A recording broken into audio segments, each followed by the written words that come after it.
बिस्मिल्लाहिर्रहमानिर्रहीम अस्सलामुअलैकुम। मेरा नाम है ख्वाजा मोहम्मद उमर और आप देख रहे हैं कारमेट पीके।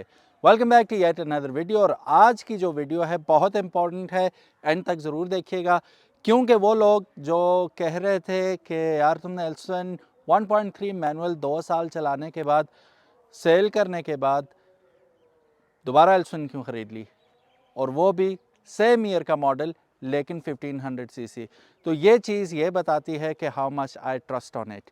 मैं आपको आज की वीडियो में प्रोज एंड कॉन्स सब बताऊंगा और साथ ही बताऊंगा क्यों आपको भी लेनी चाहिए एल्सन 1.5।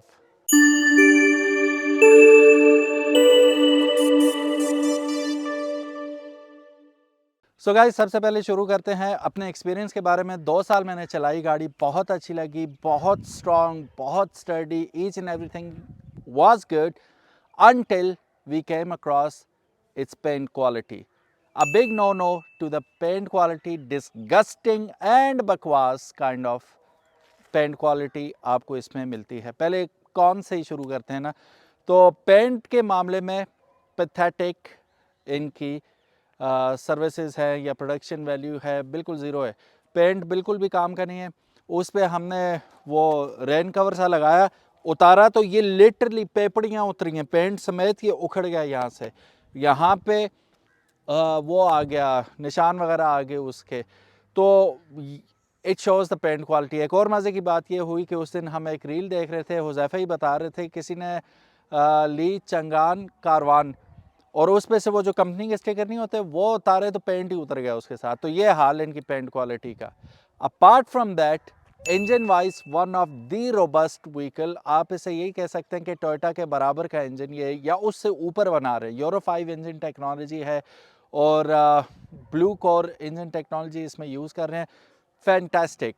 एक और मज़े की बात बताऊं कि वो जो थी 1.3 मैनुअल, वो मुझे देती थी अराउंड लाहौर से आते हुए शुरू में वो मुझे देती थी तकरीबन 18 साढ़े 18 की एवरेज। जैसे ही मैंने टायर चेंज किए, बाय द वे टायर एक और बकवास चीज़ है इसकी, ठीक है। टायर चेंज करने के बाद क्योंकि वो बड़े साइज़ के टायर लग गए, तो वो 16.5-17 के दरमियान मुझे एवरेज देती थी अपॉन एसी एंड हीटर। ठीक हो गया। टायर उसके चेंज कर दिए थे, इसके भी चेंज करूंगा इंशाल्लाह, लेकिन अभी नहीं, थोड़ा सा चला के उसके बाद इन टायर्स को भी चेंज कर दूंगा।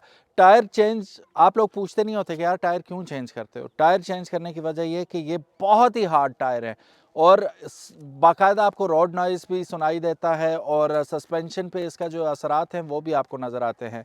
यहाँ मैं मज़े की बात बताता चलूँ कि टायर प्रेशर को लेके बड़ी बातें होती हैं। जब हमने एल्सन 1.3 ली थी, 40 बार उसमें हवा थी, खड़ी नहीं होती थी गाड़ी रोड पे। हल्का सा कोई पत्थर भी आता था ना तो वो फील होता था।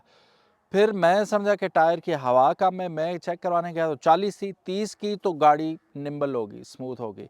लेकिन यहाँ पे मैं आपको बताता चलूँ कि 40 कोई भी नहीं है, 30 भी नहीं है इसका टायर प्रेशर रिकमेंडेड कंपनी की जानिब से। यहाँ पे अगर आप आते हैं तो यहाँ पे आपको बताया जाता है कि 32 आपने टायरों में हवा रखनी है, फ्रंट रेयर, ठीक है, सब 32 हवा है। तो कोई किसी की ना सुने, आप गाड़ी के ऊपर लिखा हुआ होता है कि कितना टायर प्रेशर होना चाहिए। ये हो गया। अब दोबारा क्यों ली एल्सन, अगर इतनी शिकायत थी तो। अच्छा, लाइटें भी, दुनिया की घटिया तरीन लाइटें ये हैं जो एल्सन में आपको दी जाती हैं। कई दफ़ा कहा हमने वीडियोस में भी और ऑफिशियली भी बताया उन्हें कि आपकी लाइट्स जो हैं बिल्कुल बेकार हैं, काइंडली लाइट्स को चेंज करें। और ये इस तरह देखें, इनकी कुछ एल्गोरिथम इस तरह का अलाइनमेंट टेढ़ी है कि लाइट ऐसे आके ऐसे हो रही है रोड के अंदर, यानी कि आगे आके इतने से फासले पे, इतनी दूरी पे ये आके लाइटें यहाँ दरम्यान में कन्वर्ज हो जाती हैं, बजाय इसके कि साइडों पे हों और आपको नज़र आए कुछ रोड के दरम्यान में नज़र आ रहा होता है, साइडें ब्लाइंड होती हैं। बहुत ख़तरनाक है ये। और ऊंच जो बाय डिफ़ॉल्ट आती हैं बहुत नीचे हैं, लेकिन अंदर एडजस्टर दिया हुआ, आप ऊपर कर सकते हैं, लेकिन वो भी इतना ऊपर नहीं हो पाता। तो आप पहले अलाइनमेंट इसकी सही करवा लें लाइटों की, और उसके बाद हो सके तो अच्छी ट्यूब्स वगैरह इसमें यूज़ कर लें, जो मैं करूँगा इंशाल्लाह। आपको गाइड भी करूँगा कि मैंने क्या किया। अगर आपको लगता है एल्सन रखी हुई है आपने तो आप भी रख सकते हैं। अच्छा, इन तमाम बातों के बावजूद फिर एल्सन क्यों ली। अब आते हैं अच्छी बातों की तरफ। इंजन टॉप नॉच, उसके बाद माइलेज आपको पता है इसने लाहौर से हमें कितनी दी। मैं आपको पहले भी बताया था कि मैं फुल नहीं करवाता होता, मैं टॉप अप करवाता होता हूँ ऊपर तक, ठीक है, 9 लीटर एक्स्ट्रा पड़ता है। मैं टॉप अप करवा के वहाँ से निकला लाहौर से, और इस्लामाबाद आके मैंने दोबारा टॉप अप कराया। मैंने ये सोचा कि अब हमें अंदाज़ा हो जाना चाहिए कि कितने लीटर पेट्रोल पिएगी या कितने रुपए का पिएगी। मैं डलवाता हूँ हाई ऑक्टेन, उसमें भी हाई ऑक्टेन डलवाता था, इसमें भी हाई ऑक्टेन डलवाता हूँ।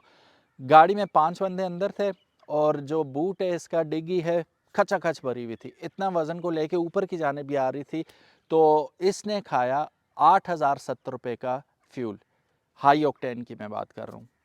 तो मेरे ख्याल से जो इसने एवरेज दी, हमने नोट की एवरेज 19.5 की एवरेज इसने दी। फिर आप अब समझ सकते हैं कि ये इतनी बड़ी गाड़ी 1.5, अच्छा 120 पे क्रूज़ लगा के मैं आया था, इस्लामाबाद तक क्रूज़ पे आया हूँ। तो फिर आप देख लें 120 पे अगर ये 19.5 की एवरेज दे रही है, फुल खचाखच भरी हुई गाड़ी, what else you ask for. अब मुझे यकीन है कि कुछ सिटी वाले कहेंगे हमें 20 भी दी, 21 भी दी, तो आप कह सकते हो यार मेरे नोटिस में तो नहीं है, मेरे नोटिस में जो है 16-17 की एवरेज है, जो समझ में आने वाली बात है। लेकिन इसने हमें दी 19.5 की एवरेज। एक चीज़ ये होगी। दूसरा, no doubt paint quality third class है इसकी, लेकिन बॉडी बहुत इसकी मजबूत है, बहुत मजबूत बॉडी है इसकी, और पता चलता है कि आप किसी सॉलिड गाड़ी में बैठे हो। 80s और 90s के दौर की आपको याद आती है, इतनी सॉलिड इसमें चादर यूज़ की गई है। बिल्ड क्वालिटी बहुत अच्छी है। यहाँ से एक गाड़ी का एक्सीडेंट हुआ था, ठीक है, ये अंदर गया हुआ था। तो शाहिद भाई हमारे एक बहुत अच्छे डेंटर हैं, मानसरा के टॉप डेंटर हैं वो, उनके पास वो गाड़ी आई हुई थी। तो वो कहते हैं सिटी या करोला आता है तो हम प्लास से पकड़ के भी सीधा करके 2 ऊपर से मारते हैं, सही हो जाता है। इस पे हथौड़े बरसा रहे थे वो, चादर सही नहीं हो रही थी। तो इतनी सॉलिड क्वालिटी है इसकी। फिर इसमें आपको अलॉय व्हील्स मिल जाते हैं, ठीक है, लुमेर की बात कर रहा हूँ, जो कि बाय डिफ़ॉल्ट आपको कंपनी लगा के देती है। सनरूफ मिल जाता है, ठीक है। ये मिरर्स जो हैं यहाँ पे अगर आप आके निशान देखें, ये निशान आपको नज़र आ रहा होगा, हीटेड मिरर्स हैं ये, ठीक है। धुंध नहीं जमती इनके ऊपर, बारिश नहीं जमती, वो वेपराइज होके उड़ जाती है।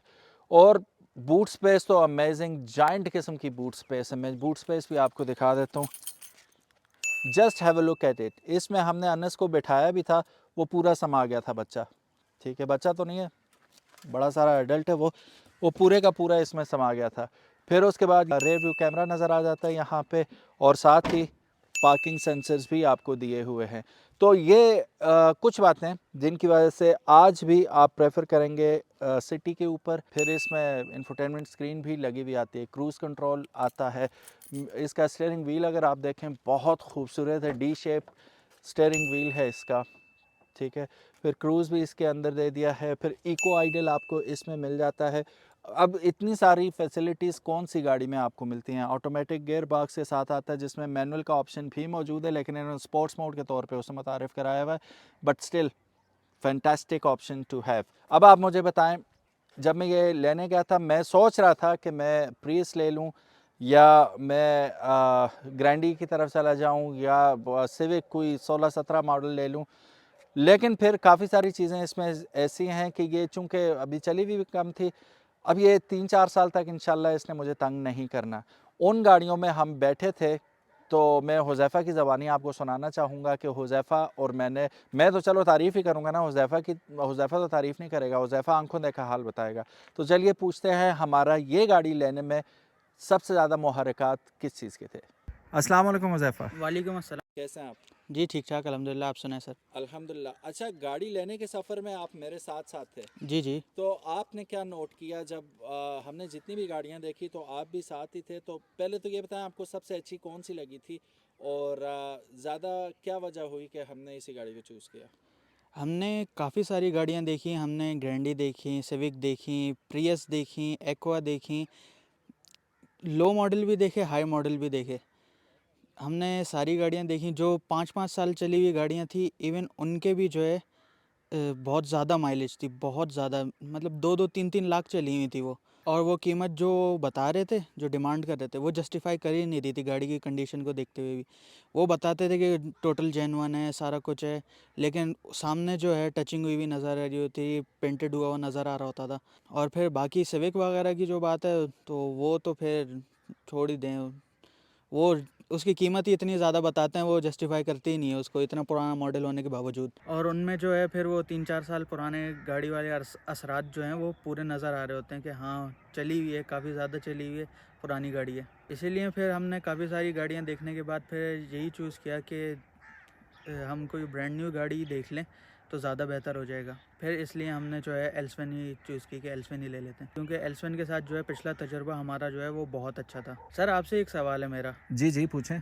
सर इतनी अच्छी गाड़ी है ये एल्सवन, तो स्पेशली लोमेर जो है, तो लोग 40,000 चलने के बाद जो है इसे फ़ौरन बेच क्यों देते हैं? जी बहुत अच्छा क्वेश्चन किया आपने हुज़ैफ़ा, मैं ख़ुद भी इसका जवाब देना चाह रहा था। असल में सीन ये है कि डीसीटी जो टेक्नोलॉजी है नो डाउट बहुत ज़बरदस्त है, डुअल क्लच ट्रांसमिशन है, आपको जर्क नहीं लगते गियर चेंज होते वक्त, लेकिन इसका जो ऑयल है अगर आप कंपनी से चेंज करवाते हैं तो 48-49 हज़ार रुपये का ऑयल और मजदूरी वगैरह, मतलब 50 हज़ार रुपये की फकी आपको पड़ती है 40,000 किलोमीटर के बाद। रिकमेंडेड ये है 40 के बाद कर लें, वरना 50 पे तो लाजमी आपने करना है। तो 1000 रुपया पर किलोमीटर आप ये अंदाज़ा लगा लें कि आपको इसके डीसीटी ऑयल का पड़ता है। इसमें सितम बालाए सितम ये है कि लोग कहते हैं कि यार हम ऐसा करते हैं मार्केट से 20-25-30 हज़ार वाला ऑयल डलवा लेते हैं, काम तो वो भी करता है और हैं ऐसे काफ़ी सारे, चलते भी हैं, लोग करते भी हैं। लेकिन मसला ये हो जाता है कि चूँकि ये 5 साल की वारंटी है इसकी गियर बॉक्स की कमोबेश, तो अगर वो सैंपल लेते हैं गियर बॉक्स इसका हो जाता है ख़राब और वो सैंपल लेते हैं ऑयल का, वो बाहर का ऑयल हुआ तो वो क्लेम आपका मंजूर नहीं करेंगे, वो क्लेम नहीं होगा। वो कहेंगे आपको किसने मशवरा दिया था आप बाहर का ऑयल डालें। ये मेरी प्रॉपर बात हुई थी एल्सन वालों से, जो फ्रेंचाइज थी उन्होंने हमें ये रीज़न बताया। वो कहते हैं हम करके देते हैं लोगों को, बाहर का ऑयल भी उनकी डिमांड पे डाल के देते हैं, साथ ये बताते हैं कि खुदा न खास्ता अगर कोई गियर बॉक्स को कुछ हो गया तो हम ज़िम्मेदार नहीं होंगे। इस खौफ से कि भाई 50,000 रुपया ना लग जाए, वो जल्दी जल्दी बेच देते हैं 40,000 किलोमीटर के बाद, या 40,000 तक या 40,000 के बाद। अक्सर अभी भी आप OLX स्पार्क व्हील्स पे देखें ना, 40,000 से 60,000 किलोमीटर के दरमियान चली हुई गाड़ियाँ 6-6, 7-7, 8-8 लाख रुपए सस्ती बेच रहे होते हैं लोग। अक्ल को हाथ मारो यार, 50,000 रुपये का खर्चा कर लो एक बार, उसके बाद फिर आप 40,000 कोई 2 दिनों में तो होता नहीं है, 1-2 साल तो लगते ही हैं उसे। तो 1-2 साल रिलैक्स होके चलाओ आप, उसके बाद आप ये बेच के 2-2.5 लाख रुपए 3 लाख रुपए डाल के दूसरी गाड़ी लोगे तो इससे 50,000 रुपये डालो, बाकी सेविंग करो। गाड़ी तो नो डाउट बहुत अच्छी है, सिर्फ इसकी डीसीटी की ऑयल की वजह से लोग इसे सेल कर देते हैं। आइए मैंने थोड़ी बहुत गाड़ी के साथ एड ऑन्स भी किए हैं, वो भी दिखा देता हूँ। यहाँ पे आगे air press, these are gifted by Zainul Abidin from Zainul Abidin YouTube channel, जिन्होंने मुझसे गाड़ी ली थी। तो एल्सन के इन्होंने बहुत अच्छी क्वालिटी के, जिस बंदे से मैंने लगवाए उसने भी पूछा था यार ये एयरप्रेस कहाँ से लिए हैं, बहुत आउट क्लास हैं। तो ये उन्होंने गिफ्ट किया था, इसकी कीमत वो 5,000 के करीब बता रहे थे तकरीबन। जैन को दोस्ती की वजह से 5,000, वरना 7-7,500 रुपये में बिकते हैं ये इस क्वालिटी के, वरना 3,000 वाले भी हैं, 4,000 वाले भी हैं जो बिकते हैं, ठीक है। फिर उसके बाद जैन ने ही हमें गिफ्ट किया 10D मैट्स, लेकिन यहाँ पे आप एल्सन की स्पेलिंग देखेंगे तो V के बजाय W लिखा हुआ उन्होंने, जो कि आफ्टर मार्केट होने की सबसे बड़ी निशानी है। बहरहाल नो डाउट ये बहुत ही ज़बरदस्त किस्म के मैट्स हैं और इन्होंने आपको मैटिंग की ज़रूरत नहीं पड़ती, यहाँ तक पीछे आ रहे हैं, ठीक है, कचरा नीचे नहीं जाने वाला किसी भी तरह। सीट्स अगर आप देखें तो इसके साथ हमने वही काम किया जो पुरानी एल्सन के साथ किया था, हमने सीट कवर्स और स्टीयरिंग व्हील कवर चेंज कर दिया इसका। पहले ये इस कलर में आते थे जिनको मेंटेन रखना बहुत मुश्किल हो जाता है इस कलर को, तो ये जो डिज़ाइन है इसे कहा जाता है एग्जेक्टिव सीट कवर्स। यहाँ पे आप पैडिंग देखें इसकी, बकेट सीट बन जाती है बिल्कुल, तो फैंटास्टिक थिंग टू हैव। पिछली सीट भी मुलाहिजा करें, पीछे भी ज़ारे 10D मैट्स हैं, वो सीट के नीचे तक जा रहे हैं। ऊपर हमने एल्सन की अपनी ही कारपेट जो आती है वही डाल रखी है। बाकी ये है कि सीट कवर्स पीछे भी बहुत ज़बरदस्त लग रहे हैं और विजुअली भी बहुत अच्छे लग रहे हैं। और दरम्यान में अगर देखें बैक के तो ये परफोरेटेड क्लॉथ के साथ आता है, जिसकी वजह से वो गाड़ी में इतनी ज़्यादा स्मेल वाला पसीने वाला सीन इनमें नहीं होता, विच इज़ कूल। और फिटिंग बड़ी आउट क्लास आई है। अब अगर आप ये पूछेंगे कि ये कहाँ से करवाया, तो कार फार्मर्स आप फेसबुक पे लिखेंगे तो लाहौर में है ये, पिछली दफ़ा भी मैंने इनसे ये काम करवाया था और इस दफ़ा भी उन्हें ही चूज़ किया, उन्होंने लगा के फिट करके रिलैक्स करके भेज दिया। कितने पैसे लगे?